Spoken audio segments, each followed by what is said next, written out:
Hi everyone, Zach here, and welcome to lesson 56 in this series on developing a survival game. This is the second of 3 videos for our rain system. In this video in particular, we'll be making our emitters. This video and this series have been brought to you by Patreon sponsors, and you too can help this channel out, and all you have to do is hit that like button down below. And if you want to take your support a bit further, all you gotta do then is hit the subscribe and notify bell. And then again, if you want to go just a bit further, consider becoming a Patreon supporter. Patreon supporters get access to these videos early and access to completed projects. Alright, open up your projects and we'll make a start.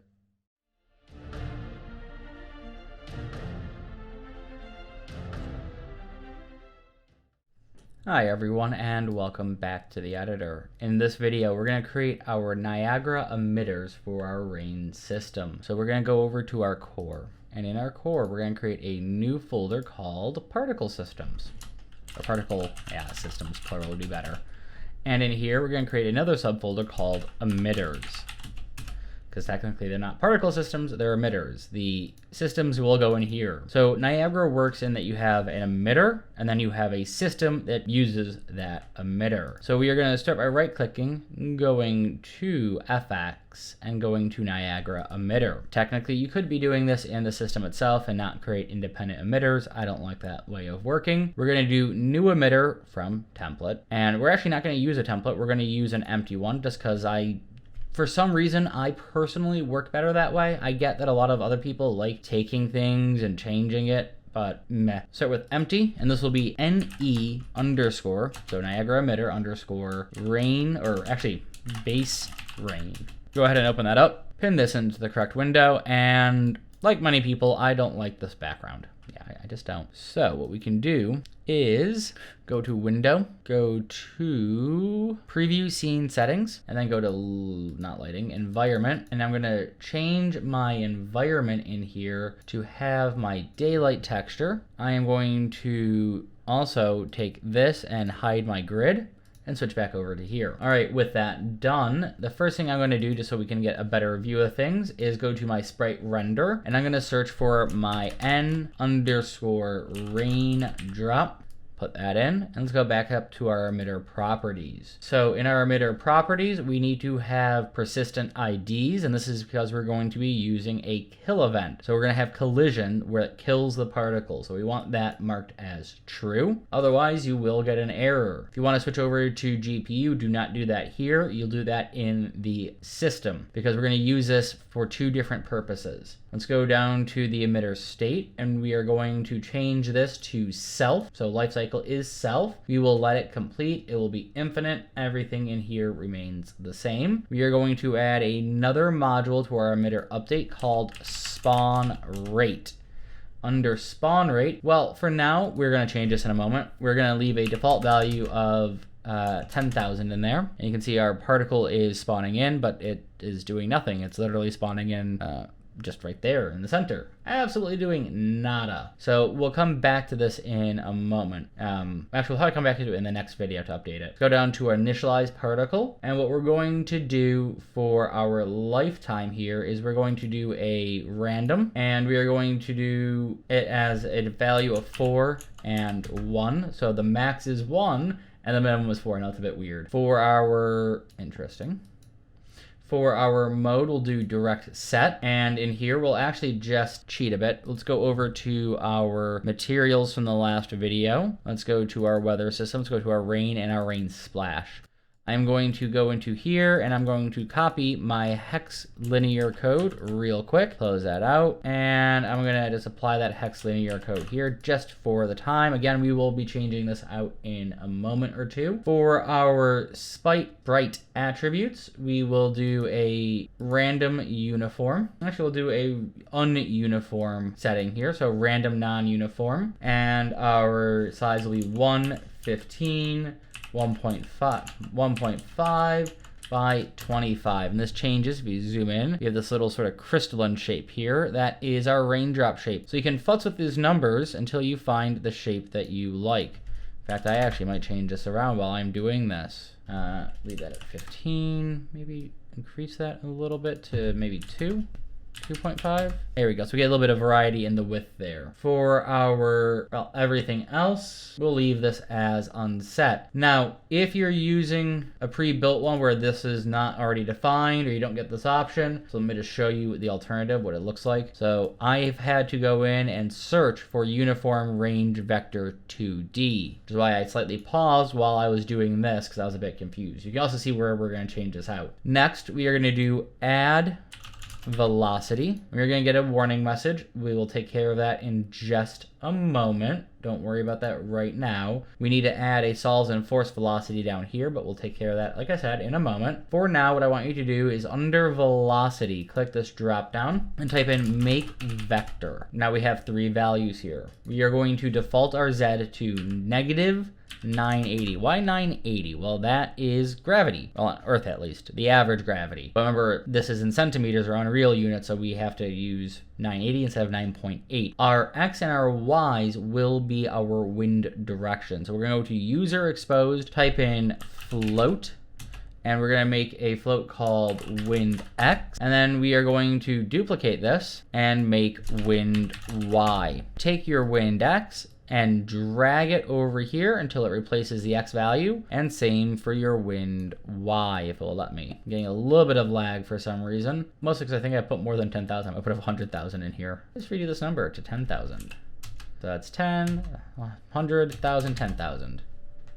There we go. Also probably because I don't have all this taken care of, but we'll take care of that in a moment. Like I said, I like working down the list. Next, we're going to do cylinder location. So let's go to cylinder location here. And notice now we have a sort of cylinder thing of our rain just kind of being weird. Now I'm just going to pause this because of the glitch. All right, so in our cylinder location, actually what I want to do is get the cylinder on screen. So I'm gonna go to about a second in. Doesn't really matter as long as I have some of our particles there. I'm gonna set the height to 200, and you might need to adjust this. So notice now that it's taller, and the radius to 750. In fact, actually I'm going to increase the radius a bit. So there is our cylinder. You can see the rain is a little bit more concentrated in the center. Actually increase it to 800. There we go. And the reason for this is I know that when we're running, we need the cylinder to be a bit wider. This is going to be on the Z-axis. Now I'm going to offset this cylinder so it's a bit easier to work with when we attach it to our character. And I'm going to offset it in the Z-axis so the rain starts above the character. I'm going to use a value of 350. I'm using 350 because that should be enough for it to be above buildings that we're going to build in the next section of this tutorial. Next, let's go to our particle update. So remember, what a particle spawn is doing is this is what happens when it spawns. They're spawning in this location or adding a velocity at start. Update is what happens after it's spawned. And that's why we need to have an update down here for forces and velocity, because before adding velocity, it needs to know how to update it. Again, we'll take care of that in just a moment. We're going to do something that a lot of tutorials are struggling with, that I found at least. And I'm going to show you how to do collision with this. We're going to do collision. Add that in, take this module and move it above the particle state. And in here, again, we have that error because we don't have the solid forces and velocity. We'll take care of that in a moment. I know what I'm doing. I like the fact that it says, I know what I'm doing.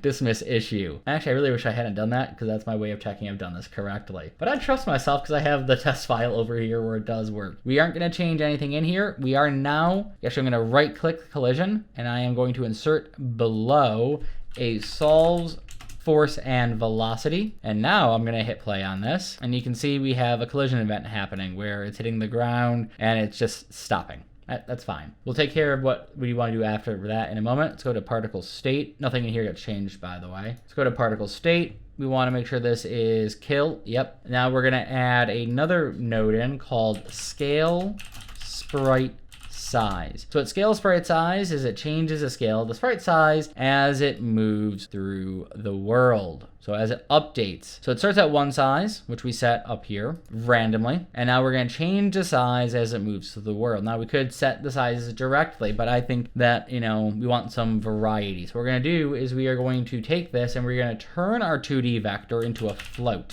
We are going to then take this float and we could set a value, but again, we want some variety. And we could put a random range in. So we could do uniform or random ranged float. I don't like that because So what we're going to do is do a curve so it changes as it moves. So as it moves, or as the age of the particle gets older, as the particle ages, it will change size. I'm going to take our time 0, the first node here on our timeline, and I'm going to set it to 0.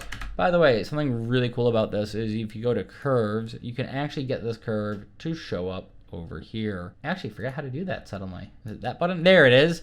You click this little button here and it shows the curve down here. I'm going to select the second node down here, and I'm going to set this to have a time of, there it is, time of 0.15 with a value of 1. And now I'm just going to align this a bit. And you notice there's a straight linear curve. This very linear, it's a linear curve. It's a nice regression line. I don't like that. I am going to hit 1 so that we get this nice sort of angle. And I'm not going to change any of the values. Now, by the way, the one trick, just to make sure, you highlight both the nodes and you hit 1, or you highlight both, right click, and it doesn't work on this one. Right click the node itself and set it to auto. All right, now the part that a lot of people struggle with, notice that we do have a collision event. It's hitting the ground and just hitting there. We can make it bounce. I mean, that's really kind of fun to do, actually. So we can set the bounce really high, and or is it really low? I can't remember how to get bounce to work. I don't really ever make this bounce, so I didn't think about it. But what we're gonna do is type in the word kill, and we're gonna kill particles, and we're gonna mark our kill particles here, not as true, because we do that, nothing happens. Let's unmark that as true. We are gonna hit this little drop down and type in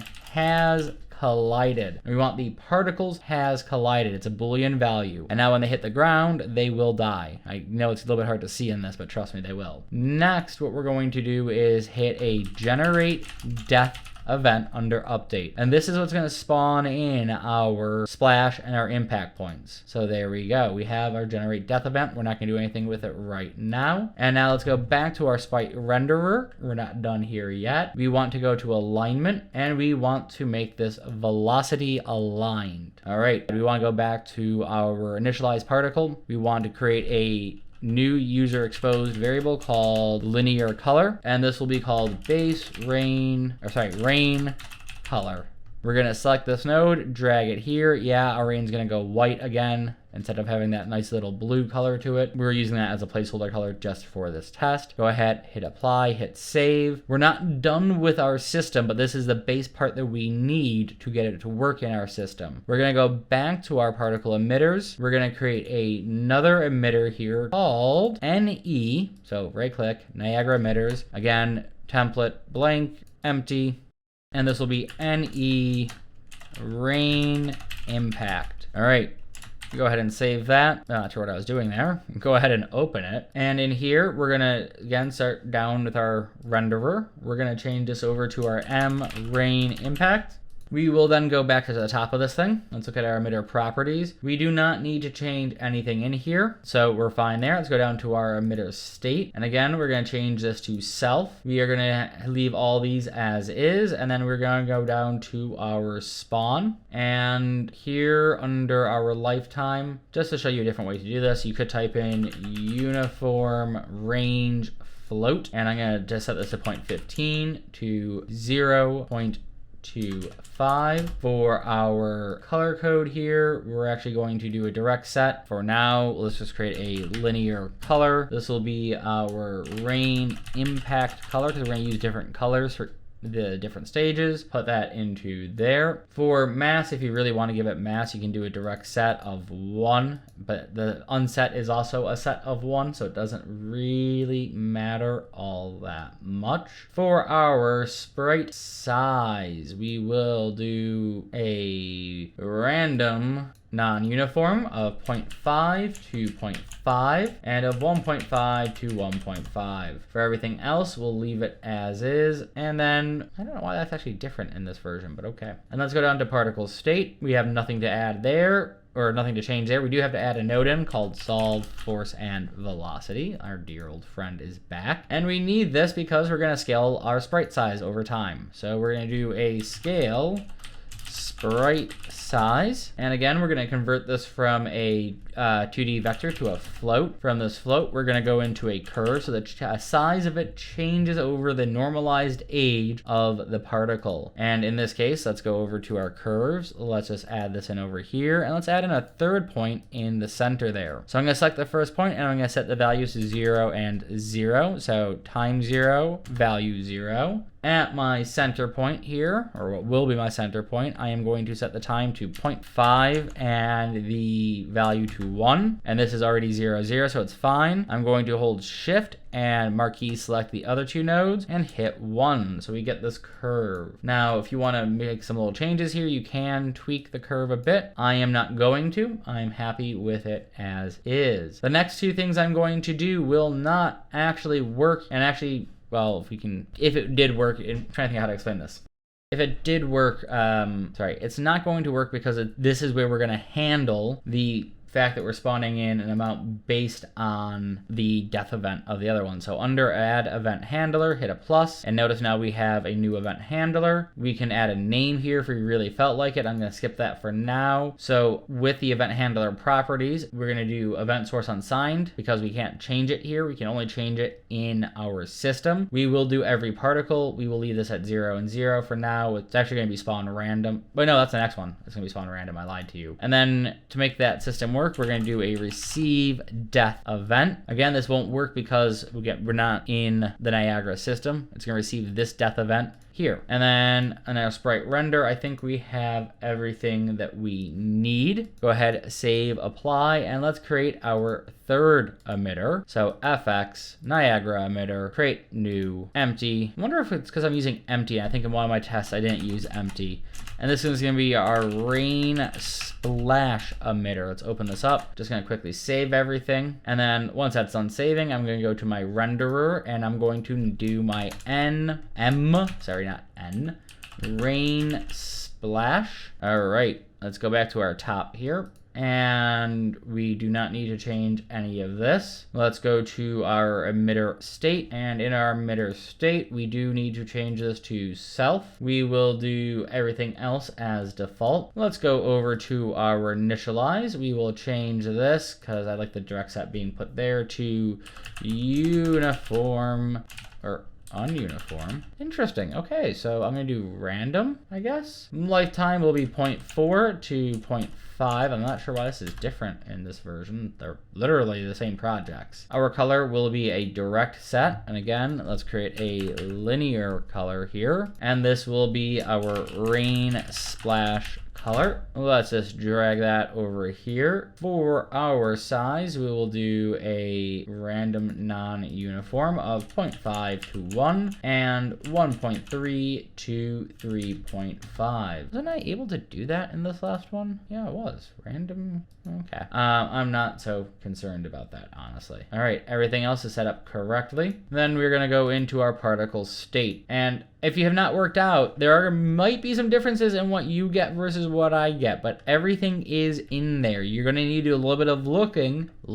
if you can't find it. And we're gonna do scale, sprite size. Actually, I don't think we needed the solves and velocity in the last one. I think I just duplicated my rain emitter and edited it.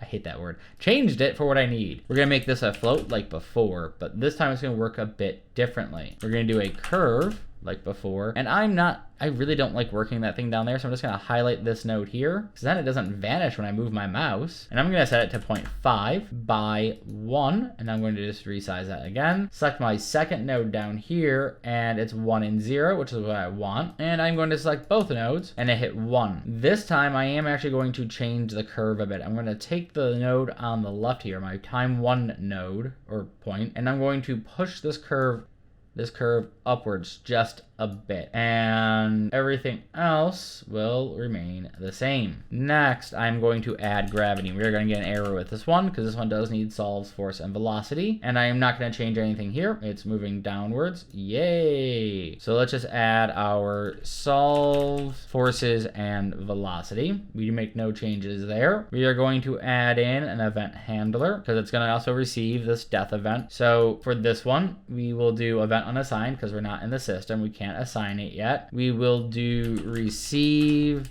death event. And again, that will be the death event from here. And then we're going to add one more node in called add velocity in cone. This is what's going to be the actual splash effect. And what we're going to do is we're going to add a velocity in, sorry, change the X to 0 because we're not going on the X or Y axis. We're going up, splashing upwards then down. We are going to have a velocity of 1 in the X. We're going to have a velocity strength of 150. And I'm going to set my cone angle to 300.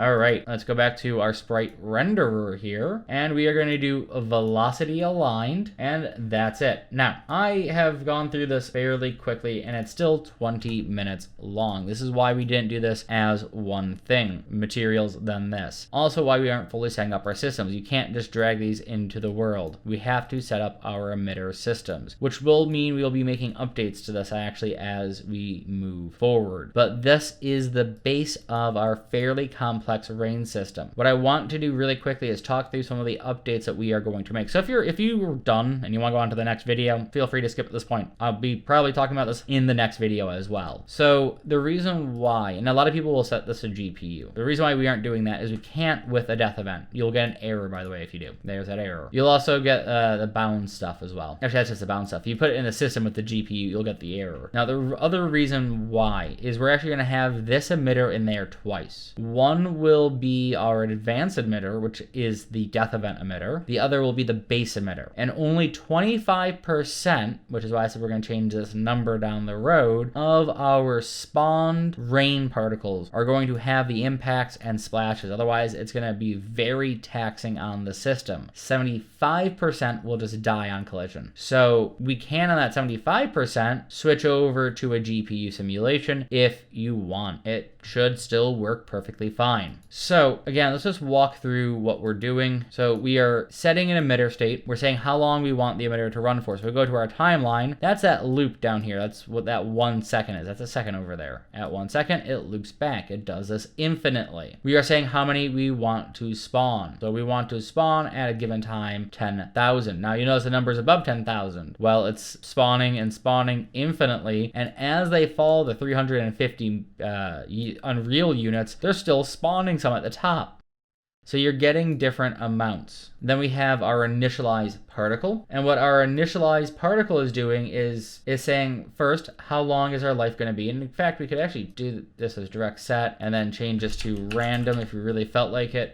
Range to float. It's literally the same thing as the other one. It doesn't really matter. I'm going to undo what I just did, by the way, and hope that my engine doesn't crash, because whenever I undo on Niagara Emitters, I sometimes get crash events. Again, it does look a bit different on my version, where I've had to do the ranged event. I didn't have a choice. I didn't have this drop down. Don't know why. Couldn't tell you for the life of me, actually. You also notice that there's the base spawn rate variable. We'll take care of that in the next video. We set the color of our particle. Now, the reason why we're setting the color there is if we go to our materials and go to our raindrop here, we have this node called particle color. Well, what this does is it says in the renderer, hey, look for a thing called particle color. It's looking for this and it's setting our color that way. All right, this sets our size. I kind of already showed you that one, so I'm not gonna go through that one again. This brings it downwards. If I set this to 0, notice it just spawn up there. Let me put this back to -980. Now, if I were to change one of these values, you'd notice the particles will come at slight angles. The cylinder we've already explored, so I'm not gonna talk about that. Collision's obvious. This just allows for our update, so it takes the accumulated speed and all the physics and all that stuff and accounts for it.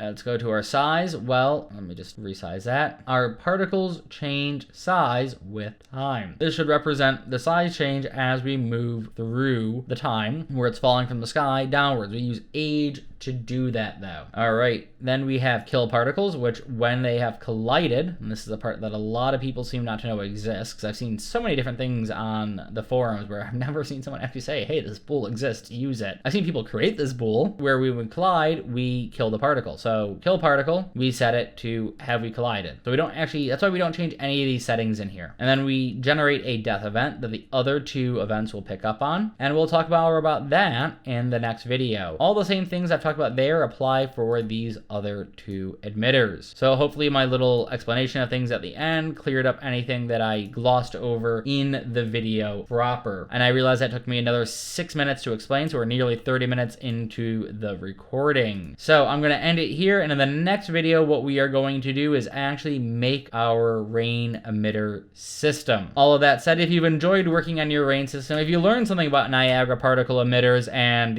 you are looking forward to seeing this rain system work, make sure to hit that like button down below. As always, this video and this series are brought to you by Patreon sponsors like Rian, Connor, Hanas, and 1Vault10. If you want a copy of this project, consider becoming a Patreon sponsor. Patreon sponsors at upper tiers get instant access to all ongoing YouTube projects, and at other tiers get access once the project has completed on YouTube. There are other benefits as well. Do make sure to check out the Patreon if you're interested, or if you just want us to help support this channel. Please note you still will get the things if you just want to help support the channel. All of that said, if you want to make sure that you're here when the next video comes out and we can actually test our rain system fully, make sure to hit that subscribe and notify icon. Also, once again, the sound is playing. That's why I'm probably speaking a bit louder during the outros. I am talking over the footfalls. I'm not capturing it in the recording. Okay, all of that said, I look forward to seeing you in the next tutorial, and I hope that you have a wonderful day.